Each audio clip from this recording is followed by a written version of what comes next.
Hey everyone, welcome back. Today we're diving into something really exciting, especially if you've ever thought about sharing your real estate knowledge with the world. Ooh, I like where we're going with this. Right, we're talking about launching a real estate investing podcast. Awesome. It's something a lot of you have been asking about, and honestly, I'm pretty fired up to dig into this too. We've got some great source material lined up. Yeah, and it's more than just hitting record, right? There's a real strategy to it. Absolutely. And it all Yeah. starts with, like our source material points out, finding your niche. Makes sense? You wouldn't go out and just buy any property, right? You'd have a plan. Your podcast is kind of like that. I completely agree. It's about becoming that go-to expert in a specific area. Like, do you help beginners take those first steps? Or maybe you're all about multifamily investing. Exactly.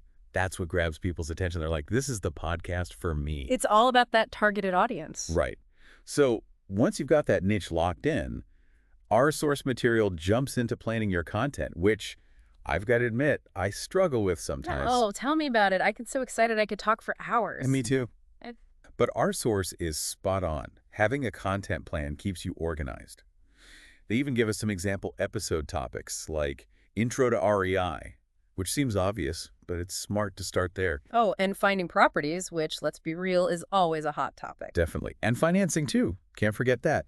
But the beauty of tying this back to your niche is that you can get really specific. Right, like if you're focused on, say, using self-directed IRAs for real estate, bam, that's a whole series of episodes right there. Exactly. And it speaks directly to the people you're trying to reach. Okay, so our source also mentions bringing in guests.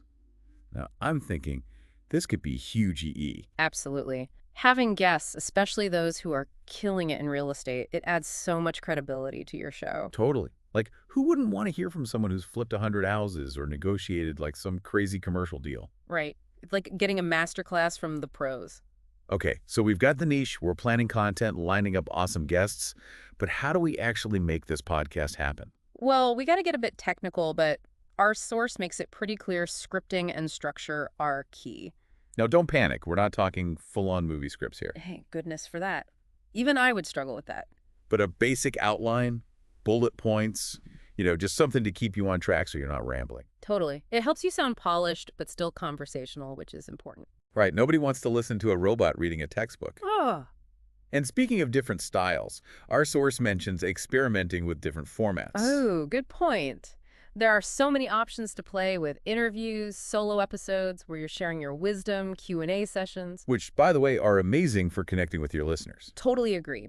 And those listener questions often spark ideas for future episodes. Okay, but all of this is pointless if people can't actually hear us, right? Right, Our source stresses good audio quality. right. A decent microphone is a must-have. Trust me, I've learned that lesson the hard way. You don't want to sound like you're recording from inside a washing machine. Oh, I've been there. So good audio makes sense. And then platforms like Anchor, Podbean, those are mentioned as places to actually get your podcast out there. Exactly. They make the technical stuff, like the actual uploading and distributing, super easy. Think of it like listing your property on all the big real estate websites. You still need to market it though, right? 100%. Our source is big on leveraging social media, getting involved in online forums, maybe even collaborating with other podcasters in related niches. Collaboration, I love that. I've learned so much, made some great connections just from collaborating with people who share similar interests. Exactly. It's about building a community. Which brings us to our final point, engaging with your listeners. This is where things get really exciting. It's not just about how many downloads you get, it's about fostering real connections. It's about building that community around your shared passion for real estate investing. You can do that through social media groups, having Q&A segments on your podcast, even creating a dedicated online forum. Right. It creates this amazing feedback loop where you're learning from your listeners just as much as they're learning from you. And that, I think, is what makes a podcast truly special. Totally agree.